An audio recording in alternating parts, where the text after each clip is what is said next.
శుభోదయం. ప్రభువైన యేసుక్రీస్తు నామంలో వందనాలు తెలియజేస్తూ పరిశుద్ధమైన దేవుని గ్రంథంలో నుండి రోమాపత్రిక 6వ అధ్యాయము 14వ వచనం.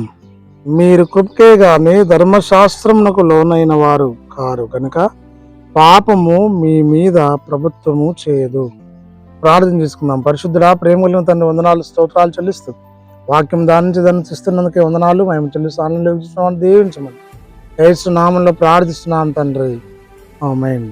అపోస్తలుడైన పౌలు రోమా సంఘానికి తెలియజేస్తూ రాస్తున్నటువంటి మాట ఏమనగా, మీరు కృపకే గాని ధర్మశాస్త్రంకు లోనున్న వారు కారు. కృప దేవుని యొద్ద నుండి ఉచితంగా దొరుకుతుంది. ధర్మశాస్త్రం పాప నియమములను బోధిస్తూ ఉంది. కాబట్టి పాపము మీ మీద ప్రభుత్వం చేయకుండానట్లు కృపకు పాత్రలై ఈ లోకంలో నివసించాలి. పాపం వల్ల వచ్చే జీతం మరణం. ఆ మరణం తప్పించడానికి యేసుక్రీస్తు ప్రభు శ్రమలు అనుభవించి చనిపోయి తిరిగి లేచాడు. ఇంత జీవం ఇవ్వడానికి పునరుత్థానం తిరిగి లేచినాడు. ఆ దేవుని విశ్వాసం కలిగి లోకంలో, సంఘంలో, సమాజంలో ముందుకు సాగునట్లు పరిశుద్ధాత్మ త్రియేక దేవుడు సదాకాలం తోడైండి దీవించి ఆశీర్వదించిన గాక, ఆమేన్. మౌనతుల స్తుతి స్తోత్రం చెల్లించుకుంటూ వాక్యం దాని దాన్ని తీసిన వందనాలు చెల్లిస్తూ ఆన్లైన్లో వీక్షిస్తున్న వారిని దీవించమని యేసు నామంలో ప్రార్థించి అడుగుచున్నాము తండ్రి, ఆమేన్.